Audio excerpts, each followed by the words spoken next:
Chase, we're so thrilled to be talking with you today. Thanks for making the time. And I wonder if we could just start with some basics of an introduction to who you are and some of the things that you do.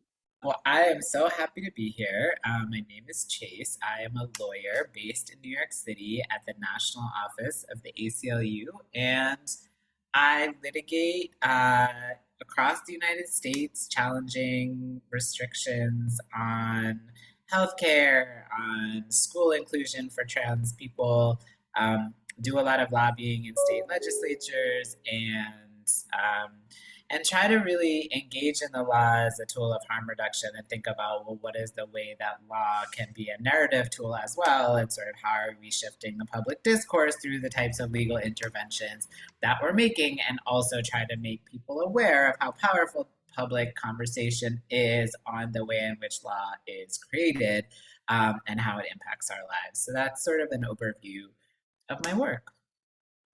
I love that. And for those who might be less familiar with the ACLU, can you tell us a little bit about the organization and why the ACLU is the place where you are fighting and advocating currently? Yes, why the ACLU? So the ACLU is a 100-year-old organization called the American Civil Liberties Union, and it is, sort of historically a legal organization that litigates constitutional cases and civil rights cases across the United States. We have affiliates in every state in the country, as well as Puerto Rico and DC. And we have sort of varying degrees, there's sort of varying strategies for approaching the work. Sort of we use litigation, we use lobbying, we use public education, and then we also substantively engage in legal work in a lot of different areas. I think the ACLU is associated with free speech work and has historically had a very strong sort of First Amendment and free speech orientation. But there are now many, many projects within the ACLU. I work in the LGBTQ and HIV project. There's a racial justice program. There's a reproductive rights project, a women's rights project, national security project, immigrant rights project. So there's these substantive areas, and then within each substantive area, we pursue various different tactics. Why am I here? I've now been at the ACLU for 10 years, which is a not insignificant percentage of my life. And I never really imagined coming to the ACLU. It's a very, very large institution that engages in a certain type of legal interventions, largely impact litigation. So lawsuits that are designed to change the law itself, not necessarily to help an individual get something from what the law already is supposed to promise. So we don't necessarily do enforcement type work. We really do try to sort of change the law. The problem or limitation with that is it's a very reform based strategy, as all law is, and it's sort of fundamentally assumes that the law, can be changed for good. I think there's a big question about whether that's true. For me, why I ended up here, I think, was I started in direct services work, working at a much smaller organization called the Sylvia Rivera Law Project, which is a collective in New York. And most of my work was representing individuals in prisons and jails. And I saw the real limitations of that work. And I think one of the things that came out of my experience doing sort of this collective, legal services slash organizing work with SRLP, was this reality check that there is no sort of good legal intervention. It wasn't like, oh, if we do it radical enough, it will result in a positive outcome. You can, once you interface with that system, the outcomes are decidedly not great. So you're really always doing harm reduction and then thinking, well, how am I doing it? What are the distributive consequences of the choices that I'm making? And doing prison work in particular, I really saw how my clients wanted and needed lawyers. There was a value to the type of litigation expertise that organizations like the ACLU brought. And I wanted to increase my skills as a trans lawyer that I could then bring to the trans community through this type of limited but harm reduction intervention. And so, about 2.5 years out of law school, shifted from SRLP to the ACLU, where I've been practicing now for 10 years and trying to sort of think of ways that we can use creative litigation strategies to hold back the violence of the state such that people have more space, more room, more time to organize for their own survival and their own more robust and creative demands for liberation. What do you think is something that cis people do not understand about gender euphoria? And like why? Cis people don't understand that we are actually experiencing a huge amount of joy, of celebration, of love for ourselves and our community and our history. And that it's not just that, you know, we hear statistics all the time that are sobering and true about the experiences of anxiety and depression and suicidality in our communities. Those are a product of transphobia, the product of systemic discrimination and oppression. They are not inherent to being trans. And that when we are left to our people, left to be able to access what we need, that we love our bodies. And one of the things that's so frustrating is all of these protesters now will stand outside clinics with like pictures of trans people and be like, look at these mutilated people. There's so much wrong with that on so many levels, but it's like, I love my body. They are so afraid, not just of our existence, but of our joy. That was amazing, and I'm really excited to be in a room full of chases right now. It's very exciting, chase and chase. So maybe unsurprisingly, you've kind of already answered the question I was going to ask next, which was why the focus on the law when the law is so often weaponized against trans people? But I guess, you know, what might be good for our students to think through is, well, how do we make sense of, you know, this turn to the law when, you know, given the widespread belief that anti-discrimination or hate laws are meant to protect us? I think I sort of started from a place where I was, you know, opposed to, for example, the rights-based framework, period. Like what, you know, sort of equality norms, the notion of a right, which is a legal construction. You have to turn to the state, you have to be legible to the state, then you have to ask the state for something that is inherently limited, particularly in the US, where we operate on an equality paradigm, not a justice one. And so what I mean by that is you just have to show that you deserve the same bad thing that someone else gets. Like we have no labor movement. So you go, you know, we have labor movements, we have no labor rights, really. So it's like, you know, in the US, if you're saying, well, I shouldn't be discriminated against in the workplace, that means I should be treated the same as someone else in the workplace who I'm similarly situated to. It doesn't mean either of us have to be treated well. We just have to be treated equally. So that is not very exciting to me as a sort of set of demands. And then hate crimes, of course, has a huge amount of limitations and violence attached to it, which is just expansion of the carceral state. So those were sort of, you know, things where I, you know, had deep hesitancy, and particularly in the types of sort of civil rights, constitutional rights litigation that an organization like the ACLU does. I was like, well, what good is this Constitution? The US Constitution is, you know, was created to maintain slavery, has done a lot of work to maintain white supremacy and slavery, and sort of the conditions of enslavement that have persisted. Therefore, what do we get from it? And so for me, sort of how I've conceptualized this over time is to say, well, yes, there are those limits, and we should name them, acknowledge them, account for them. And, you know, when a state does something very violent, like, for example, pass laws that would ban healthcare for trans people, what do we do with that?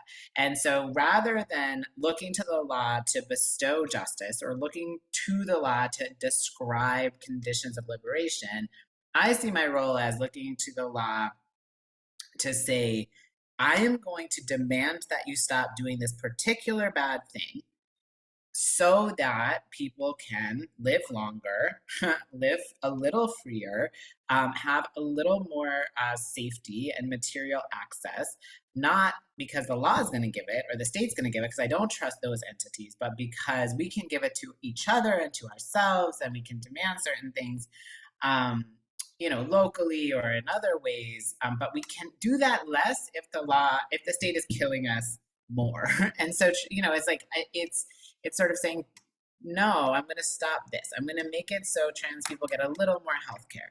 I'm going to make it so trans people can move a little more in space. Or not me personally, like that is my set of ideas about what this type of work can do. But I really try to be constantly naming the limits, the costs, the harms, which of course are related to the cost, so that I'm not caught up in my own mind thinking I'm doing some sort of like liberatory work, and that we as sort of people who are consuming, especially like US media or just public discourse, aren't duped into believing that turning towards the law is itself liberation. One of my big sort of panics about the Trump administration, one of many, was sort of, especially in the first 18 months, this idea that resistance was about legal victory. Oh, we're going to go to court and stop Trump, as if that was going to get us anywhere. And we saw very quickly that was very short-lived, completely ineffectual. And so I think that was its own sort of reminder of the limits of turning to the law as a source of safety, freedom, liberation. I love this so much. One of the things that Niall and I are doing collaboratively in our classes and with our broader publics is thinking about trans studies and trans history and trans politics through this triangle of art, academia, and activism, and sort of circulating in these various corners, and have been thinking together about where law and policy sits in that triangle, if we want to even keep it a triangle, or whether we need to actually change its shape. And it strikes me that maybe asking you to define or think out loud with us about what, quote, creative litigation might mean might be one of the ways to do that. I can't even believe I said that, because I don't even know if I believe it's such a thing. I mean, I guess, I think in one sense it's sort of, I guess I think of it in two ways. One is sort of smaller, which is to say, when we are going to utilize the courts through litigation, what are the sets of stories about the law itself, about who we are, that we're going to bring into the theater of the courtroom. And I do believe that like court, whether it's the physical like entry into court, or it's the process by which you are litigating, I think that there's a theater to it, and there's a theater that sits within the larger theater of the American legal system. And so what does it mean to play with that in those moments? So how do we talk about a trans subject? How do we shift what a legal subject is in the course of litigation? How do we decide to bring a particular claim or not? I mean, these are creative decisions that have narrative consequences, that have power consequences. And obviously through the articulation of legal narrative, we're reifying legal subjects, and that has its own set of consequences. And then when I think about, well, what is creative litigation more broadly, I think about the way in which the litigation itself interfaces with the public in various ways, and sort of, can we be more exploratory in how we use legal narrative? Can we disrupt legal narrative through some other popular narrative? And sort of thinking about the litigation itself within a larger creative project, which is about how we sort of situate our bodies, our notions of self, and our relationship to our legal subjectivity or subjectness. I really like the term subjectness. Yeah. But in thinking about the narratives of subjectness, we've sort of been thinking through LGBT activisms and histories of the 60s and 70s, and, the ways in which it shapes and has shaped the stories that we tell about ourselves today. But what does it mean when LGBT activisms of the 60s and 70s were so anti-police? And now it sort of aligns itself with the law and order approach. It's interesting, and I guess if we look at sort of in the US, sort of the shift from the 60s into the 70s, into the 80s, 90s, and sort of where we are today, I think it's part of a larger problem of movements in the US over relying on law in general, which is like these monumental, legal cases become sort of narratively tied to different movements, like Brown v. Board of Education, Roe v. Wade, Obergefell v. Hodges. Like, why should our movements be tied to these things that actually really accomplished very little? Like, yes, we needed Brown v. Board of Education on one level to sort of order desegregation of schools. Our schools are not desegregated because we, at the same time, we didn't change housing conditions. We didn't change, the way in which zoning happens in urban settings. We didn't change the actual conditions that led to segregation. We just took like the most like explicit example and made that illegal and did nothing with the underlying conditions. Not to say there weren't movements doing that, but when we think about the popular narrative, there's such this alignment with law. Same with Roe v. Wade. Like, oh, we have abortion in the US because of Roe v. Wade, and now we don't. So it's like, what if you over rely on law, then you're essentially just ceding all of this power to the state and sort of limiting the contours of bodily autonomy, limiting the demands that you're setting. And I think in the 60s, 70s, and even in the 80s, there was this within the LGBTQ movement spaces, this sort of outsiderness of the movement itself. However, I think there's lots of ways to look at this, and I'm not an expert on the history at all, but if we sort of think about the ways in which, particularly in the 80s, you have sort of AIDS activism being sort of oppositional to the state, but you have so many of the key players being white cis men with a ton of access to the state. You can see how quickly it can go from outsider to insider, and the second you start to move in that insider direction, in those reform-based impulses in the US at least, our movements become obsessed with law and legal victories, and those are in essence just allowing to the state to define the contours of your successes, and then and ultimately to control the nature of your set of demands and your vision of liberation, which is of course not liberation. It's just another state created concept wherein the state is sort of controlling the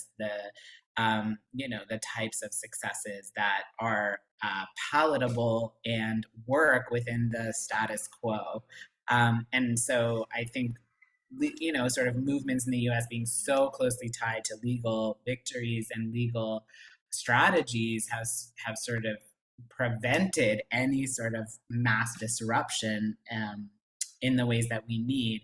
And I think you can see exactly how that just keeps happening when you look at the initial reaction to Trump's election and the over-reliance, once again, on going to court as the strategy, and sort of this idea that the Constitution itself will be the source of our liberation because we have a separation of powers, which is like an absurd concept because all of our powers are controlled by the same people. I was thinking about sort of the illusion of success granted by the possibility of legal reform, as narrowly couched as it may be, and the ways in which these illusory successes that can easily be clawed back kind of prevent us from thinking otherwise, from imagining different ways of organizing ourselves, because we're so busy chasing after the band-aid that'll maybe cover up a crack in the broken body, that we have trouble envisioning a different way of doing things. Yeah, because there's like such a high resource cost to legal strategies, and resource in multiple ways. One, just financial costs. Like, these are expensive demands that we're setting up, where the litigation is expensive. Nonprofit institutions are expensive, so it's sort of like the cost is high. Resources get sucked into these fights, so there's that. And then there's sort of the cost to our subjectness, the cost to our narrative, which is that we end up sort of, in order to tell, and lots of people have written about and explored this, in order to sort of be legible to the courts in a certain way, you have to tell a very coherent and simple story of personhood, and of injury. And so, you're situating yourself as a victim, always. That is the nature. The law rectifies injury, and the injury, it has to be cognizable. And then you yourself have to be cognizable, which means reducing your entire humanity to a cognizable legal narrative. And so you can see time and time again the resource cost to doing that, in the way in which it necessarily divides community, because you're going to say, we are the right kind of person to be seen by the law, and don't worry, we're not like these other people.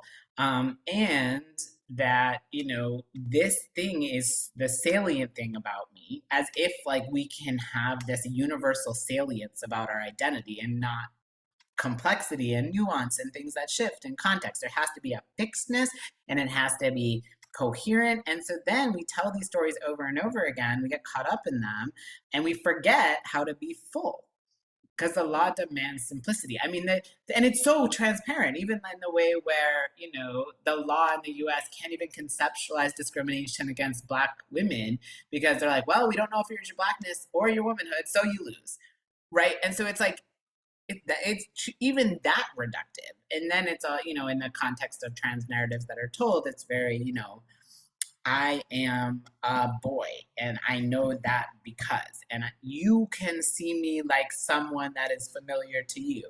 And the repetition of those types of narratives come with huge, you know, material cost.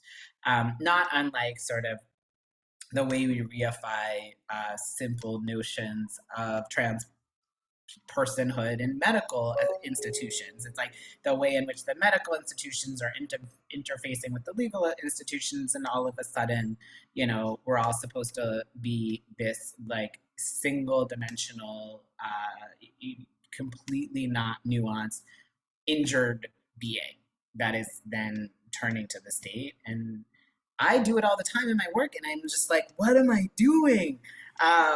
It's just like, I hate it. And then, I mean, I have like a million examples of how this comes out, but, and sort of, you get caught up in it. You know, because there is sort of this intoxication of legal success. It feels monumental. People like to celebrate it. You want to win. But then what are the costs, and are we really accounting for them? It makes me think so much about the frequency with which the statement bathrooms are the battlegrounds of trans rights lands in emails and blogs, and thinking about the relationship between this kind of legal advocacy and public space. And of course, I'm so familiar with your work with Gavin Grimm, amongst many other cases and initiatives. And I'm curious how we can think about the media machine and its relation to the work that you do in law and advocacy, and how you negotiate media as it relates to your work.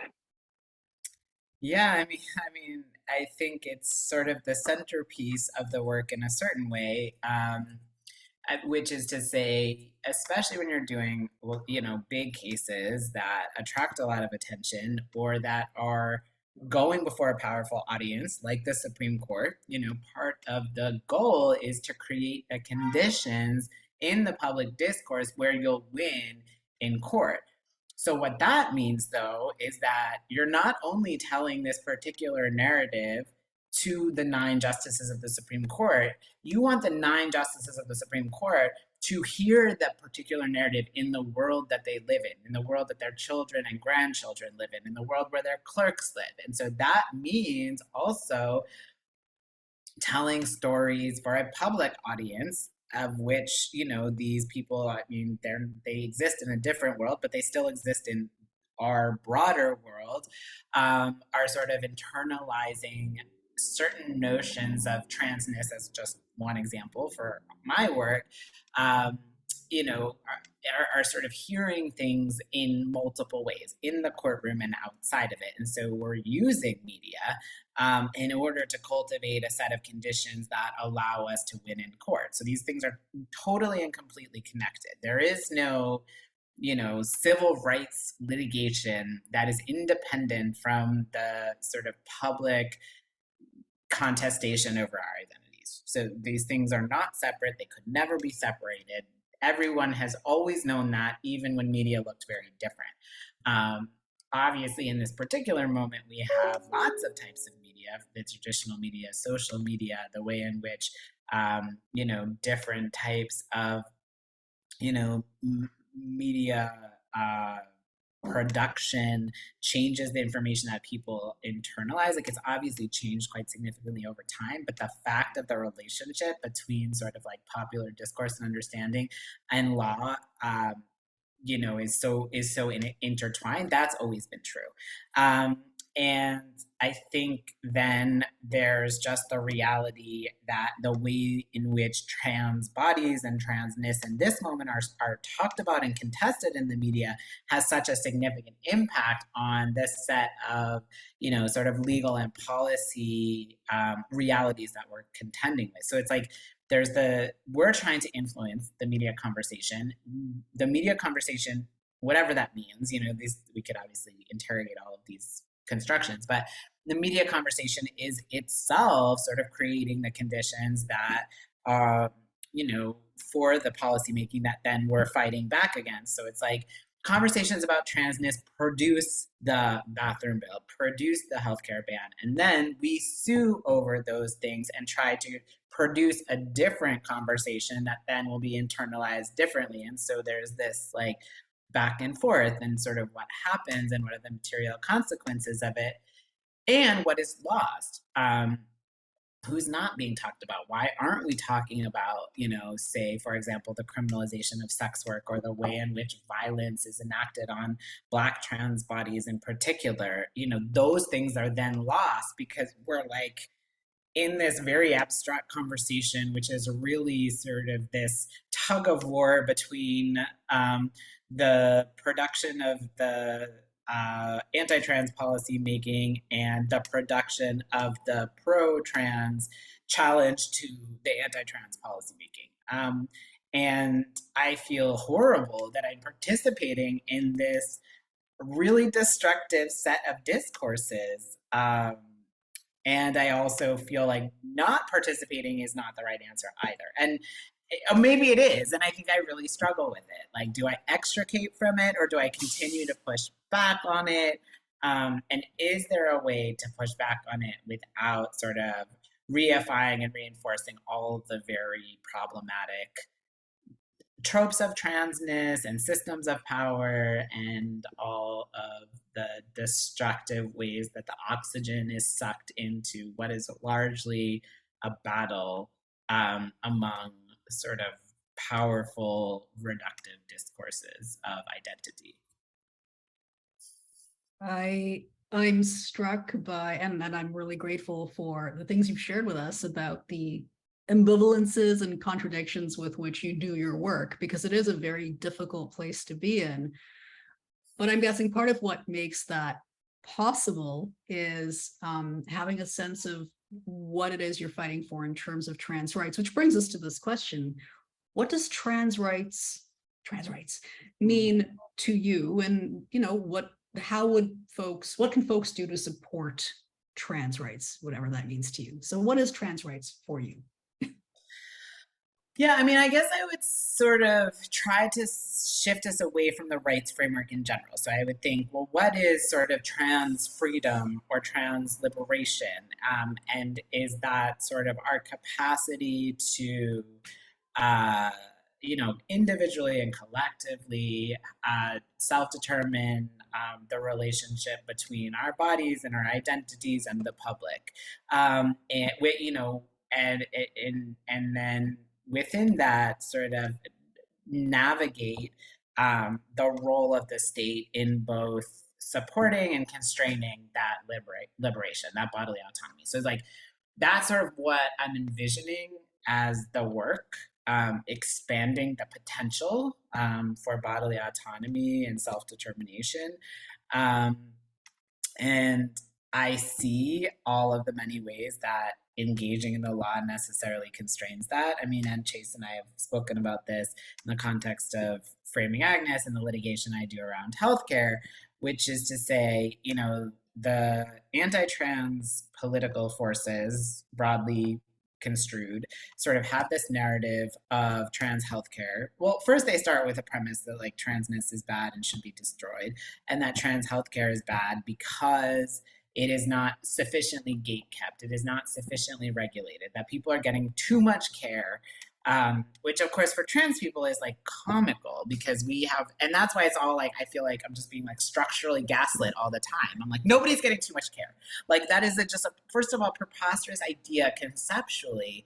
And then just practically speaking, anyone who has tried to access healthcare as a trans person, whether that's just everyday healthcare or gender related affirming care, it's very difficult. And so then if we're interfacing with this completely counterfactual narrative that you are getting too much care, then because of how legal discourse works, our response is don't worry, the care is very regulated.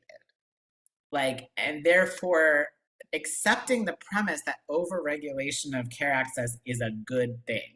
And we sort of not started from the premise of what I might prefer, which is that people understand themselves, they know their needs, and that we should be able to have access to, you know, free and accessible healthcare. Instead, we're having a conversation on the one hand that's like transness is bad, there's too much healthcare, and then on the other hand, no, transness is fine, and don't worry, people are going to have very long and comprehensive psychological evaluations, and the care will be sufficiently delayed. So, like, I'm sitting there as a trans person who knows full well how difficult it is to get care and how destructive it can be to have a set of medical institutions trying to restrict your care, validating those institutions and this notion of care being hard to get.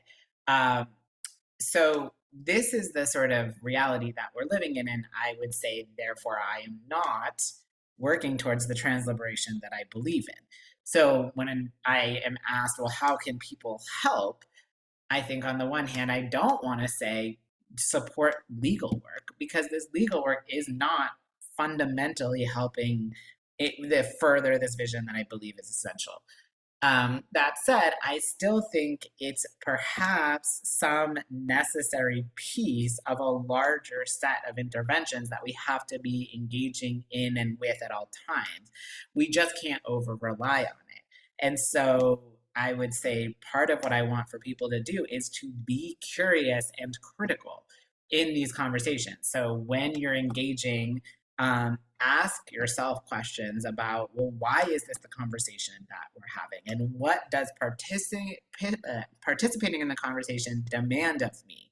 And what are the material distributive consequences of it? And so I think first and foremost, I want people to be curious and critical and sort of in their engagement.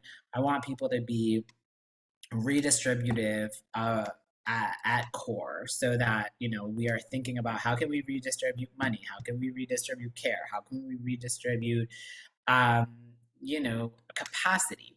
And so those are, you know, sort of another set of questions I want people to be asking themselves. And then, you know, sort of when and how can we put ourselves on the line in the furtherance of something more beautiful, more creative, more liberatory. So that might be, you know, going and testifying against something bad. Like that could be something that people do. It also might be sort of getting in the way of policing that happens, whether it's policing by doctors, policing by the state, the police officers themselves, you know, sort of how can we use our bodies to disrupt these various systems.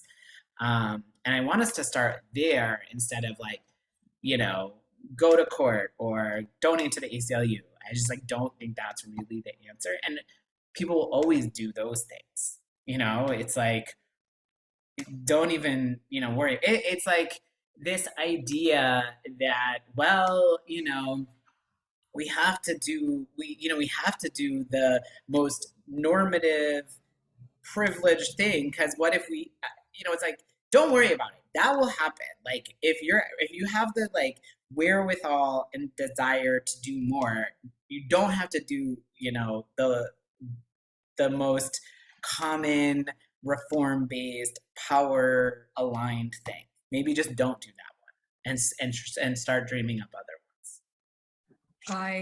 really appreciate the fact that you sort of took apart this concept of rights, because one of the things that we're trying to discuss with our students are the limitations of rights-based reforms, of course, but also just the sheer absurdity, now that we've talked to you, the sheer absurdity of a situation where it's, you know, having to think about the fact that we've built a society around legislating care itself. Like, we're having these discussions about care. It's ridiculous. Anyway, on to you, Chase. And it reminds me too when people are like, what happens when trans people lose the trans debate? It's like, what, like, if the two sides are both like leading you somewhere where you don't want to be, maybe don't join one of those two sides. I honestly feel like that should be our closing remark, but I will offer one more sort of question or provocation for our conversation, which is that I know in the context of our class discussions, there are many non-binary and gender non-conforming students who are really wrestling with their attraction to or relation to trans movements, but also feeling excluded and avoided. And it always prompts me very warmly to say in those rooms, yes, of course, you know, by creating new containers, we are creating new structures of exclusion at the same time as we are attempting to include. And this is a legal problem, it's a cultural problem, it's a medical problem, it's a media problem. And so as we sort of close out our chat with you, I wonder if you might be able to offer up to our students and a tip or two to stay afloat. Where are you at these days? How can we help each other to keep imagining these futures? Yeah, I mean, I think law is the most culpable in sort of this sort of dynamic, which is maybe just because I'm the closest to it, and whatever institution or system you're closest to, you can be most critical of. But I do think that, you know, why should, you know, trans people and, you know, non-binary, not trans-identified people and cis women and detransitioners, why are we not all just part of the same set of groups that are resisting the violence of sex as a structure? I think the reason we're not is because of law. And I mean, law and capitalism and notions of scarcity, like as if there's some like zero sum access to womanhood or access to, to transness or to non-binary. I mean, that I think is a product of law, and of course law's relationship to capitalism, and the way in which legal narrative demands that you tell a narrative of why you're like something and unlike something else. And therefore you're sort of aligning with power and punching down. That's always how law works, and I think it pits us apart. And if we are to sort of think about how we actually have a shared set of interests in resisting these structures, we have to sort of understand that outside of law. If we let this type of erosion occur in the context of trans people, it leads quite far into the erosion for many, many other people. And it is not just about trans people, because it is about the power of the state to limit our ability to realize our full identities and our bodily autonomy. We've seen it with the reversal of Roe v. Wade. We are going to see it again and again with erosions on people's rights that they thought were very well settled.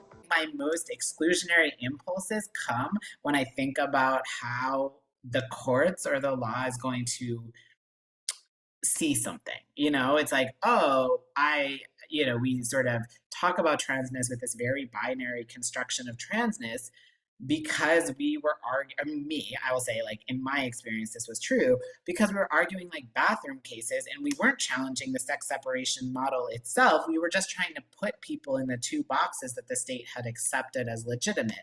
And so the more you're trying to use the boxes in law, the more you're sort of saddled with the anxiety that someone is going to complicate your simple narrative. Even though I'm sitting there myself feeling like I complicate the simple narrative, telling the court, like, don't worry, it's simple. As I'm like, where the fuck do I go to the bathroom? You know? So it's like, that is part of, you know, I just think we have to sort of expose and name the absurdity and sort of contend with the realities that in order to be truly liberatory in our work, we have to lose in the law. And that is actually okay. and perhaps good. So, and that's hard for me to say because I don't want to lose and I see the harm of losing. I see the material, like, you know, if you lose, then, you know, lots of kids in Virginia aren't going to the bathroom, but lots of kids in Virginia already aren't going to the bathroom. So sort of how do we sort of accept the realities of harms instead of sort of operating from a fear-based place about what it would mean to sort of lose when we go before these very destructive systems anyway. So to me, it's like, yes, we should all be sitting in our shared, you know, sort of resistance and desire to challenge these destructive systems instead of in our sort of demand to just be seen by them. Chase, we're so lucky to have spent this hour with you. Thank you for making time for us. We deeply appreciate it.